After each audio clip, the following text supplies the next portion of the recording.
ಸ್ನೇಹಿತರೆ ನಮಸ್ಕಾರ, ಹೇಗಿದ್ದೀರಾ ಎಲ್ಲರೂ?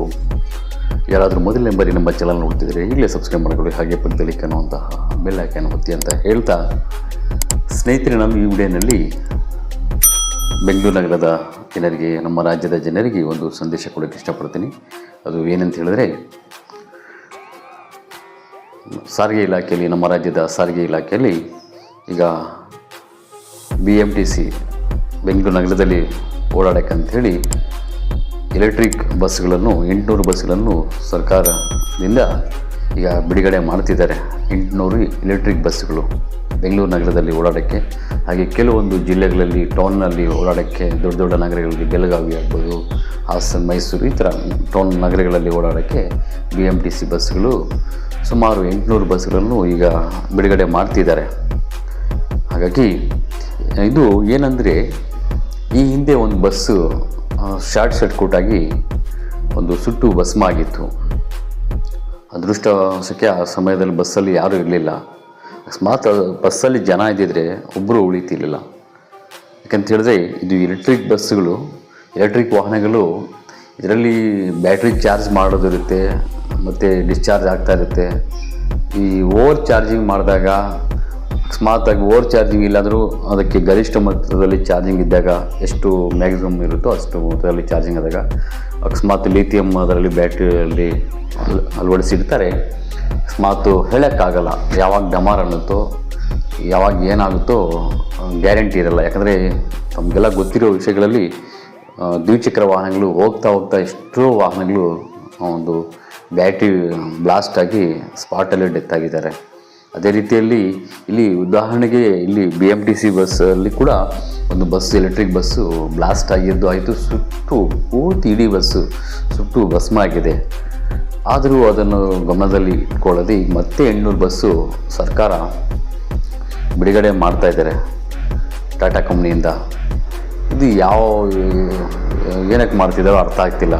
ಹಾಗೆ ಇದು ಗ್ಯಾರಂಟಿ ಇರಲ್ಲ. ಎಷ್ಟೇ ಪ್ರೊಡಕ್ಷನ್ಸ್ ಇದ್ದರೂ ಕೂಡ ಬಸ್ಸಲ್ಲಿ ಬ್ಯಾಟ್ರಿ ಚಾರ್ಜಿಂಗ್ ಮಾಡೋದ್ರಿಂದ, ಚಾರ್ಜಿಂಗ್ ಡಿಸ್ಚಾರ್ಜಿಂಗ್ ಎವ್ರಿ ಟೈಮ್ಸ್ ಪ್ರತಿನಿತ್ಯ ಬ್ಯಾಟ್ರಿ ಚಾರ್ಜ್ ಮಾಡ್ತಿರ್ತಾರೆ. ಅಕಸ್ಮಾತ್ ಬ್ಲಾಸ್ಟ್ ಆಗ್ಬೋದು. ಅದರಲ್ಲಿ ಹೋಗೋರು ಈ ಫ್ಲೈಟಲ್ಲಿ ಪ್ರಯಾಣ ಮಾಡೋದಿರುತ್ತೆ, ಇಲ್ಲಿ ಭಯದಿಂದ ಓಡಾಡೋದಿರುತ್ತೆ. ಆದರೂ ಈಗ ಬಸ್ ಚಾರ್ಜ್ ದರ ಜಾಸ್ತಿನೇ ಇದೆ. ಯಾಕೆ ಈ ಬಸ್ಗಳು ಪರ್ಚೇಸ್ ಮಾಡ್ತಿದ್ದಾರೋ ಸರ್ಕಾರ ಒಂಚೂರು ಅರ್ಥ ಆಗ್ತಿಲ್ಲ. ಜನರಿಗೆ ಅಕಸ್ಮಾತ್ ಏನಾದರೂ ತೊಂದರೆ ಆಗಬಾರ್ದಾಗಿದ್ದು ಆದರೆ ಈಗ ಯಾರು ಹೊಣೆ ಅಂತ ಸರ್ಕಾರ ಯೋಚನೆ ಮಾಡಬೇಕಾಗಿತ್ತು. ಯಾವುದೂ ಗ್ಯಾರಂಟಿ ಇಲ್ಲ. ಎಲೆಕ್ಟ್ರಿಕ್ ಬಸ್ಗಳು ತುಂಬ ವಾಹನಗಳೆಲ್ಲ ಈಗಲೇ ಬ್ಲಾಸ್ಟ್ ಆಗಿದ್ದಾವೆ. ಇಲ್ಲಿ ಉದಾಹರಣೆಗೆ ಒಂದು ಆಗಿದೆ, BMTC ಬಸ್ಸು, ಒಂದು ಎಲೆಕ್ಟ್ರಿಕ್ ಬಸ್ಸು ಬ್ಲಾಸ್ಟ್ ಆಗಿದ್ದು, ಸುಟ್ಟು ಭಸ್ಮ ಆಗಿದ್ದು ಆಗಿದೆ. ಆದ್ರೂ ಮತ್ತೆ ಈಗ 800 ಬಸ್ಗಳು ಬಿಡುಗಡೆ ಮಾಡ್ತಿದ್ದಾರೆ ಅಂದರೆ ಏನು ಹೇಳೋಕ್ಕೂ ಅರ್ಥ ಆಗ್ತಿಲ್ಲ.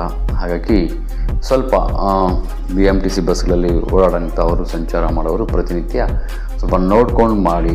ಎಲೆಕ್ಟ್ರಿಕಲ್ ಬಸ್ಸು ಅಷ್ಟೊಂದು ನನ್ನ ಗಮನಕ್ಕೆ, ನಾನು ಸ್ಟಡಿ ಮಾಡೋ ಮುಖಾಂತರವಾಗಿ ನೋಡಿದ್ರೆ ಬೇರೆ ದೇಶಗಳಲ್ಲಿ, ನಮ್ಮ ದೇಶದಲ್ಲಿ ಸುಮಾರು ಒಂದು 10% ತೊಂದರೆಗಳು ಕೊಟ್ಟಿದ್ದಾವೆ, ಬ್ಲಾಸ್ಟ್ ಆಗಿದ್ದಾವೆ.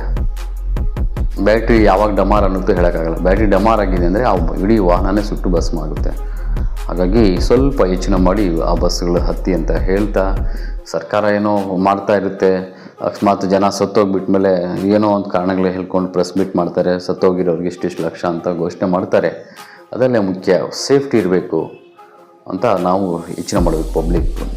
ಪಬ್ಲಿಕ್ ಎಲ್ಲ ಸೇರಿ ಒಂದು ದೂರು ಪತ್ರ ಕೊಡಬೇಕು, ಇದು ಸೇಫ್ಟಿ ಇಲ್ಲ ಅಂತ ಹೇಳಿ. ಯಾಕಂತ ಹೇಳಿದ್ರೆ ಯಾವ ಸಮಯದಲ್ಲಿ ಈಗ ರಾಮಲಿಂಗಾರೆಡ್ಡಿಯವರು ಒಂದು ಸ್ಟೇಟ್ಮೆಂಟ್ ಕೊಟ್ಟಿದ್ದಾರೆ, ಸಾರಿಗೆ ಸಚಿವರು. ಎಲ್ಲ ಬಸ್ಸು ನೀರಲ್ಲಿ ನಿಂತಿತ್ತು, ಹಾಗಾಗಿ ಶಾರ್ಟ್ ಸರ್ಕ್ಯೂಟಾಗಿ ಬಸ್ ಎಲ್ಲ ಬ್ಲಾಸ್ಟ್ ಆಗಿದೆ. ಅವರು ನೀರಲ್ಲಿ ನಿಲ್ಲಿಸಲಿಲ್ಲ ಅಂದರೆ ನೀರಿರೋ ಜಾಗದಲ್ಲಿ, ಈಗ ಬಸ್ ಅಂದರೆ ನೀರಲ್ಲಿ ಮಳೆ ಬರ್ತಾ ಇರುತ್ತೆ, ನೀರಲ್ಲಿ ಹೋಗಬೇಕಾಗುತ್ತೆ, ಮಳೆ ನೀರಲ್ಲಿ ಹೋಗಬೇಕು, ಅದು ಸಾಮಾನ್ಯವಾಗಿರುತ್ತೆ. ಇದು ಎಲೆಕ್ಟ್ರಿಕ್ ಬಸ್ ನೀರು ಬರ್ತಾಯಿದೆ ಅಡ್ಡ, ಅಲ್ಲೇ ನಿಂತು ಹೋಗಲಿ ಅಂತ ನಿಲ್ಲಿಸೋಕ್ಕಾಗಲ್ಲ. ರಸ್ತೆಗೆ ಇಳಿದಿದೆಯಾ ಬಸ್ ಅಂತ ಹೇಳಿದ್ರೆ ಎಲ್ಲ ಕಡೆನೂ ಓಡಾಡಬೇಕಾಗುತ್ತಲ್ವ. ಆ ರೀತಿ ಈಗ ಅವರು ಅದು ಬ್ಲಾಸ್ಟ್ ಆಗಿರೋಕ್ಕೆ ಕಾರಣ ಹೇಳಿ ಇಲ್ಲ ಆ ಥರ ಆಗಿತ್ತು, ಅದು ನೀರಲ್ಲಿ ಹೋಗೋದ್ರಿಂದ ಶಾರ್ಟ್ ಸರ್ಕ್ಯೂಟ್ ಆಗಿ ಬ್ಲಾಸ್ಟ್ ಆಗಿತ್ತು, ಆ ಥರ ಏನಾಗಲ್ಲ, ಮತ್ತು 800 ಬಸ್ಗಳು ಬಿಡುಗಡೆ ಮಾಡ್ತಾಯಿದ್ದೀವಿ ಅಂತ ಹೇಳ್ತಿದ್ದಾರೆ. ಇದರಿಂದ ಇಂದಿನ ಖರ್ಚು ನಿಲ್ಲಿಸ್ಬೋದು, ಸರ್ಕಾರಕ್ಕೆ ಲಾಭ ಬರುತ್ತೆ. ಆದರೆ ಪಬ್ಲಿಕ್ಕಿಗೆ ಏನಾದ್ರು ತೊಂದರೆ ಆದರೆ ಯಾರು ಹೊಣೆ ಅಂತ ನಾವು ಯೋಚನೆ ಮಾಡಬೇಕಂತ ಹೇಳ್ತಾ ಇದ್ವಿ. ಸ್ನೇಹಿತರೆ, ಇದ್ರ ಬಗ್ಗೆ ನಿಮ್ಮ ಅನಿಸಿಕೆನೂ ಏನಂತ ಕಮೆಂಟ್ ಬಾಕ್ಸಲ್ಲಿ ತಿಳಿಸಿ. ನಮಸ್ಕಾರ, ಧನ್ಯವಾದಗಳು. ಹಾಗೆ ವಿಡಿಯೋ ಇಷ್ಟ ಆದರೆ ಲೈಕ್ ಮಾಡಿ ಅಂತ ಹೇಳ್ತಾ ನಮಸ್ಕಾರ.